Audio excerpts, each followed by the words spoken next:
Whether you do something or do nothing, you're influencing.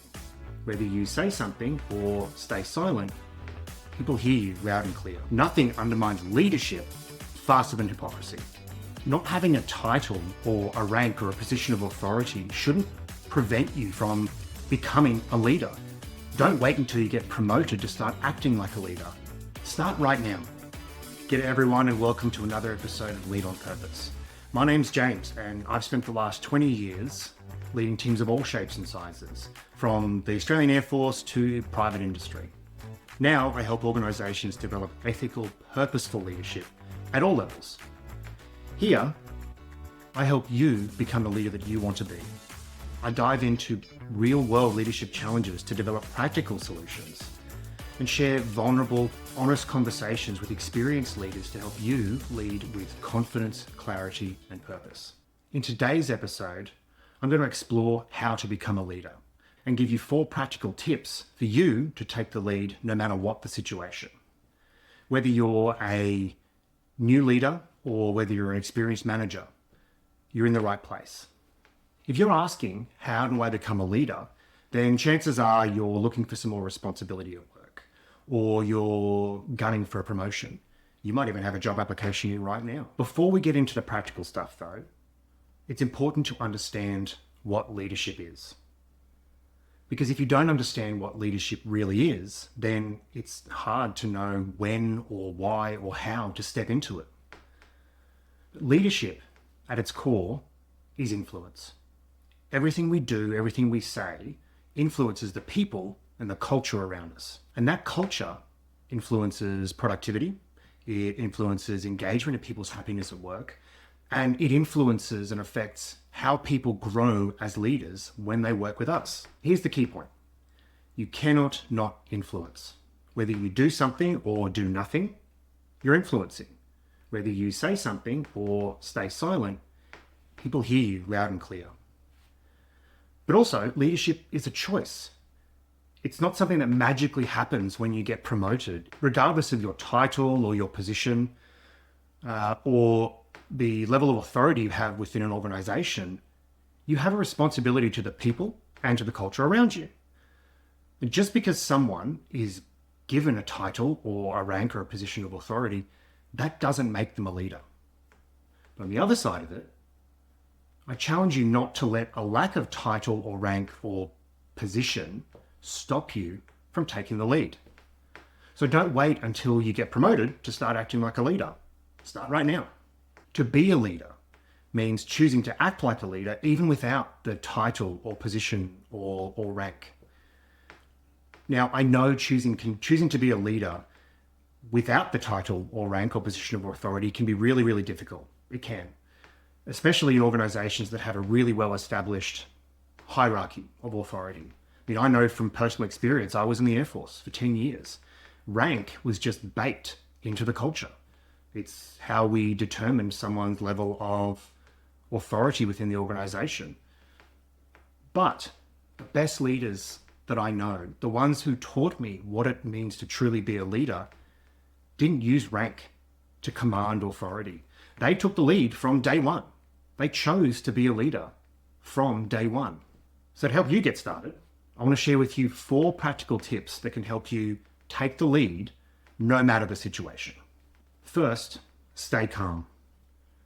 When you're faced with a situation that requires leadership, the first and most powerful thing you can do is pause. When you're faced with a situation that challenges you, you're going to feel emotions bubbling up inside you. That's just part of being human. Fear, frustration, anger, sadness, these emotions can all cause us to react to a challenging situation in a way that just makes things worse. And that's really something we don't want to do. So mastering the art of the pause means giving yourself space to manage your emotions, understand those emotions, and then respond. It's not about ignoring how you feel. It's not about repressing your emotions, not at all. It's about recognizing the emotions and still not letting them determine how you respond to a situation.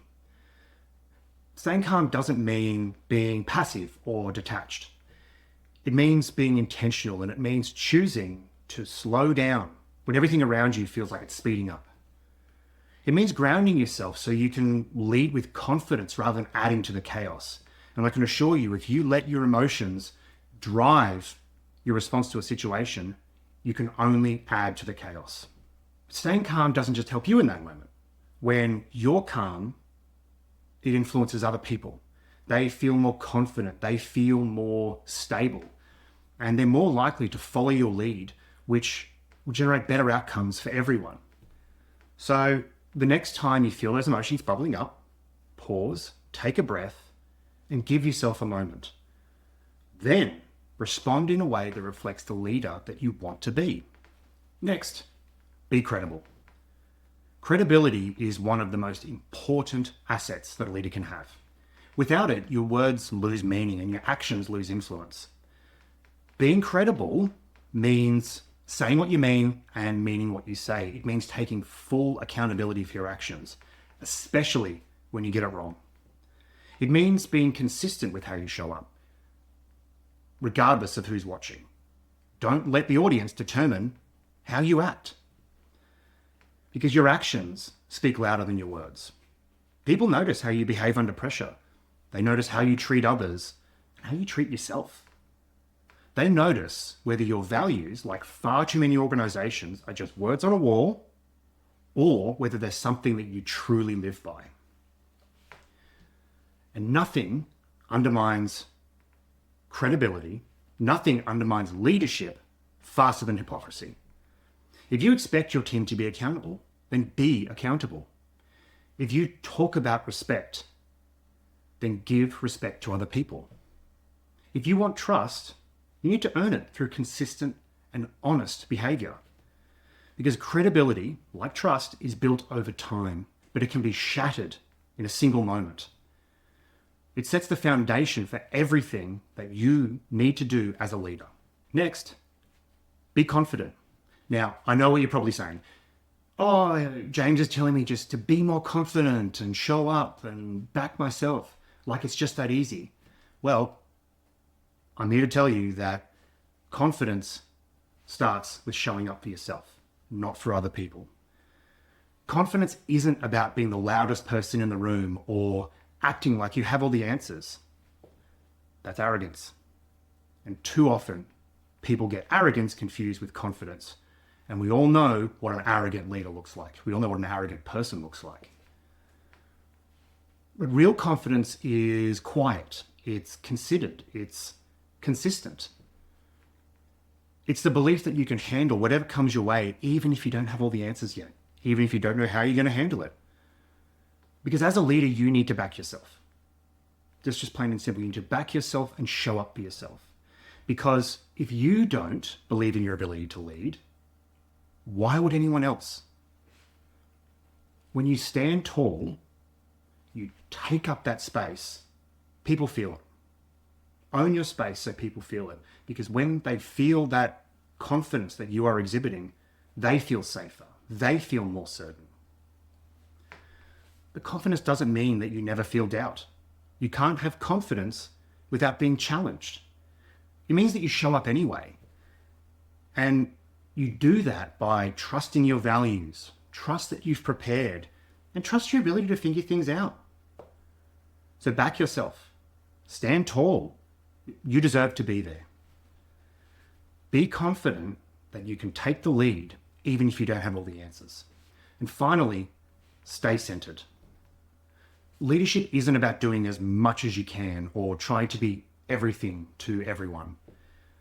Doing that only dilutes your leadership influence. So focus on doing what you can. Focus on doing what matters and doing it well. Because in a world that all too often celebrates the hustle culture and the badge of busyness, staying centered is a powerful choice. Make that choice to focus on quality over quantity. But know your limits. Set boundaries. Be intentional with your time and energy. Staying centered is about making sure your actions reflect your values and your goals. You need to resist the urge to say yes to everything, which I know can be really difficult as a junior leader, or especially as someone who is trying to take the lead without the title or rank or authority. But I promise you, it'll be worth it. Sometimes the most powerful influence you can have as a leader is saying no. Say yes to things that create value for your team, value for your organization, and value for yourself. You deserve to get something out of this as well. You deserve to grow as a leader through every challenge. And when you stay centered, you're not reacting to the world around you. You're responding to what's most important and having the influence that you want to have. That focus allows you to lead with greater impact. Being a leader isn't about how much you can do. It's about doing what you can, doing what matters, and doing it well. None of these tips require you to have the word manager or director or senior partner in your job title. You don't even need to have people to lead. So the next time that you feel a bit unsure, you feel uncertain, and you find yourself asking, how do I become a leader? Remember these 4 tips. Stay calm. Master the pause. Regulate your emotions so you don't add to the chaos. And respond intentionally. Be credible. Act with integrity. And own your actions, especially your mistakes, because leadership falls apart without trust. Be confident. Show up for yourself. Back yourself. Take up that space and know that you're meant to be there. And stay centered. Focus on what matters. Leadership isn't about doing everything for everyone and being everywhere at all times. It's about doing what matters and doing it well. Thanks for joining me on today's episode of Lead on Purpose. If today's episode gave you something to reflect on or helped you grow as a leader, let me know in the comments. So please like, subscribe, and forward this on to a friend or a colleague who wants to be a better leader. And remember, leadership is a choice. So make that choice and keep leading on purpose. My name's James Middleton, and I'll see you next time.